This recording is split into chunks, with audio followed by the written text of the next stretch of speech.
do appreciate you joining me again, but did you really have to bring your boggin, your monkey? You know, they terrify me. Ooh, I know, but I know she's attached to you, but really? Good morning. How are you all? It is another Friday, and a lot like the last Friday. Here we are, still in quarantine, and I hope you're behaving and you're practicing good social distancing. I was about to make this video for my students because they're working on one of my favorite novels of all time this semester at this point. And then I thought, well, there are probably a lot of you out there who might be interested in what I'm going to say and what I want my students to be thinking about a little bit. So here we are. Yes, and I know, you would have I think you and Toni would have been really good friends. So we're talking about Toni Morrison's Sula in class, and my students are working on a final project in the class where they are tracing some of the patterns, symbol patterns and images across the novel. And I've also asked them to think about some of their favorite scenes, because you may or may not know this, but this novel, along with hundreds, sadly, of others, probably thousands, in the States, is pretty often banned. It's banned for a number of reasons, and my students are exploring some of the reasons that the book may raise challenges, mostly with school boards and with parents who have never read the book. So they're picking some scenes, and if we had been having live classes, I would have shared with them one of my favorite scenes from this book. It's obviously a spoiler scene, so if you think you might want to read Sula, when I get to reading and doing a quick review of analysis of the scene, then you can turn off the video or come back to it later. But Toni Morrison Sula, and this is my favorite cover. I have a lot of copies of this book, but I love this cover because to me, this is Sula. Look at her. Look at that sass. Look at that bodacious stance. This is a woman who knows her own mind. And in this novel, of course, she knows her own mind in such a way that she's both kind of a savior to her community, but she also, in some ways, breaks it apart and undermines it. So there's sort of two interesting sides to Sula. This is really a novel about friendship. Sula and Nell, her friend, are opposites. Toni Morrison has often described Sula as the ship that goes off into the deeper waters and is sort of the pioneer and moves to different parts of the world. And Nell is the safe harbor, the woman who stays home and nurtures and does her best to take care of everyone. And according to Morrison, and if you read this novel, I think you get that also, that the world really needs both of those kinds of women.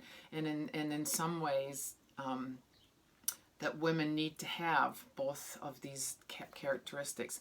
So there's a lot of reasons I love this novel. Another reason I love it is that Sula really refuses to be defined by others. She defines herself. She does not fall prey, as Morrison says, to the master narrative. She doesn't let anyone tell her what to do with her body or with her mind. And so the book is provocative in many ways, because the three generations of women, including Sula and her mother and her grandmother, are all very sexually active, but they're very autonomous. They don't want to marry any of the men who they sleep with. They get a great deal of pleasure from sex. They enjoy it. They see it as an important part of who they are. And of course, that doesn't always go down well with the community, because the downside to Sula is that she doesn't pay attention to traditional boundaries or to traditional things like marriage, and so she sleeps with her best friend Nell's husband, and that does not do well for their friendship. But anyway, the thing about Sula is that she she is a woman who is really independent and knows her own mind. She is really alive. And as I said before, I think she's bold and bodacious. Morrison's doing a number of things in this book, as my students have been discovering. And one of the things that she's doing is she's sort of inverting the traditions of myth and folklore that we see in a lot of American literature, a lot of Western civilization literature to this point. And if you don't know, this book was written in the 1969, was published in the early 70s. And Morrison herself then went on to win the Nobel Prize in Literature in 1993, the first African-American woman to do that. But the thing about Sula is that she's writing at the end of the 60s, and she's writing at a time where women were beginning to realize that because of the birth control and the pill and so on, the women's movement, et cetera, that sexuality could be as defining as any other part of who we are as women and as feminists. Anyway, so Morrison is really taking a lot of myths. She has a lot of biblical allusions and imagery in this novel, but she's inverting them, and she turns them upside down to challenge us, particularly those of us who are white readers, to challenge us to think about how the Black experience in America, particularly for women, sort of turns a lot of these myths on their heads. For example, Sula's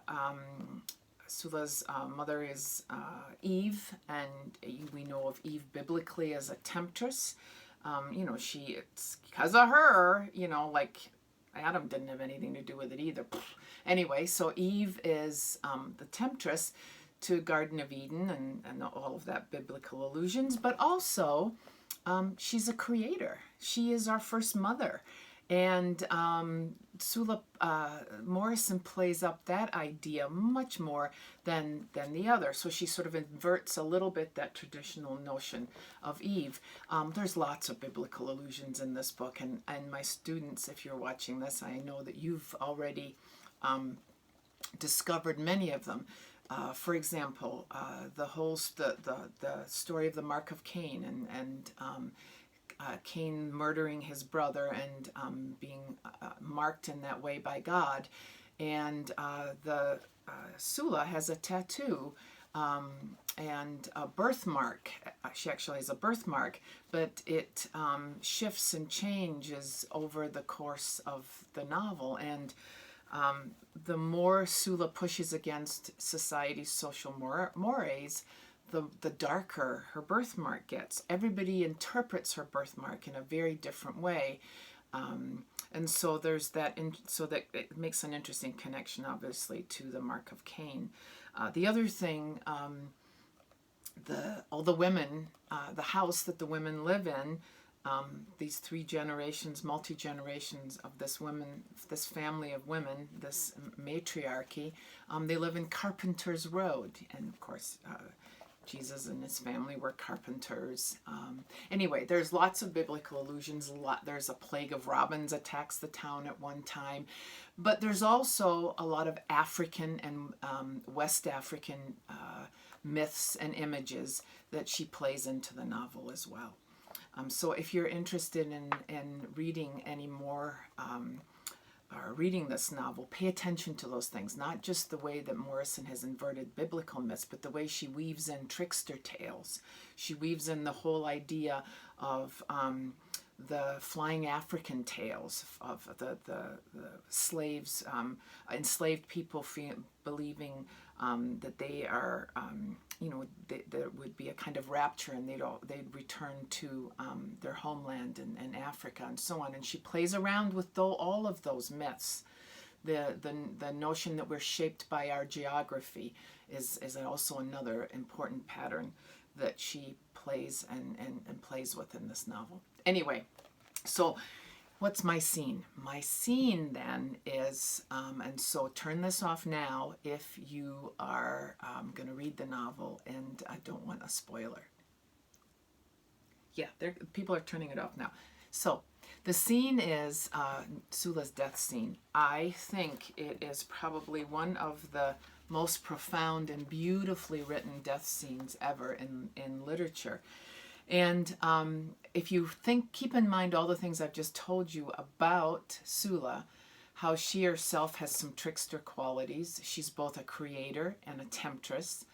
She is a woman who refuses to be defined by that master narrative. And the person that she's closest to through this whole novel is her friend Nell. And here's her death scene. And just listen to the language and to the beauty of that moment of transcendence that Morrison captures in this piece. Pain took hold. First a fluttering as of doves in her stomach, and then a kind of burning, followed by a spread of thin wires to other parts of her body. Once the wires of liquid pain were in place, they gelled and began to throb. She tried concentrating on the throbs, identifying them as waves, hammer strokes, razor edges, or small explosions, and soon even the variety of the pain bored her, and there was nothing to do, for it was joined by fatigue so great she could not make a fist or fight the taste of oil at the back of her tongue. Several times she tried to cry out, but the fatigue barely let her open her lips, let alone take the deep breath necessary to scream. So she lay there wondering how soon she would gather enough strength to lift her arm and push the rough quilt away from her chin, and whether she would turn her cheek to the cooler side of the pillow now or wait till her face was thoroughly soaked, and the more would be so refreshing. But she was reluctant to move her face for another reason. If she turned her head, she would not be able to see the boarded-up window Eva had jumped out of. And looking at those 4 wooden planks with a steel rod slanting across them was the only peace she had. The sealed window soothed her with its sturdy termination, its unsaleable finality. It was as though for the first time she was completely alone, where she had always wanted to be, free of the possibility of distraction. It would be here, only here, held by this blind window high above the elm tree, that she might draw her legs up to her chest, close her eyes, put her thumb in her mouth, and float over and down the tunnels, just missing the dark walls, down and down until she met a rain scent and would know the water was near, and she'd curl into its heavy softness, and it would envelop her, carry her, and wash her tired flesh always. Always. Who said that? She tried hard to think. Who was it that had promised her a sleep of water always? The effort to recall was too great. It loosened a knot in her chest that turned her thoughts again to the pain. While in this state of weary anticipation, she noticed she was not breathing, that her heart had stopped completely. A crease of fear touched her breast. For any second there was sure to be a violent explosion in her brain, a gasping for breath. Then she realized, or rather, she sensed, there was not going to be any pain. She was not breathing because she didn't have to. Her body did not need oxygen. She was dead. Sula felt her face smiling. Well, I'll be damned, she thought. It didn't even hurt. Wait till I tell Nell. Now, I get goosebumps even when I read that, like for the 400th time. There's a number of things that I want my students to notice in that final scene. She's looking for peace, and the irony, of course, is that Sula's last name is Peace.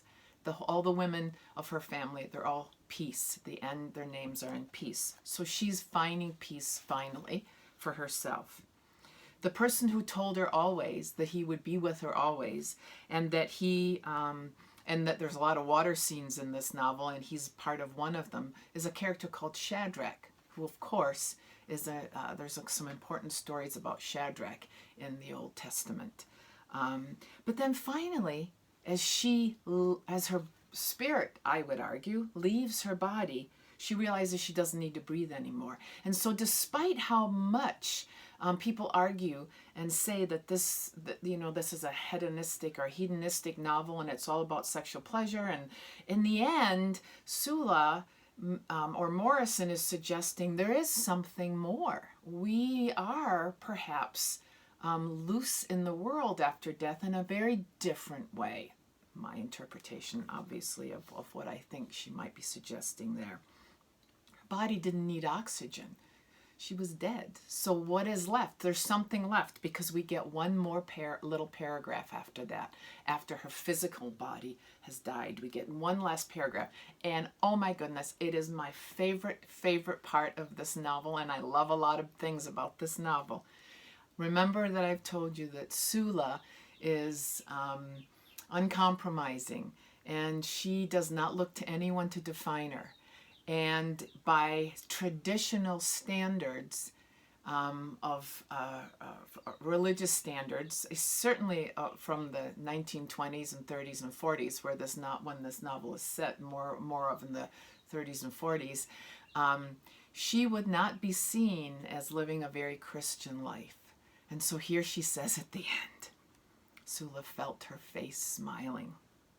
"Well, I'll be damned," she thought. "It didn't even hurt. Wait till I tell Nell."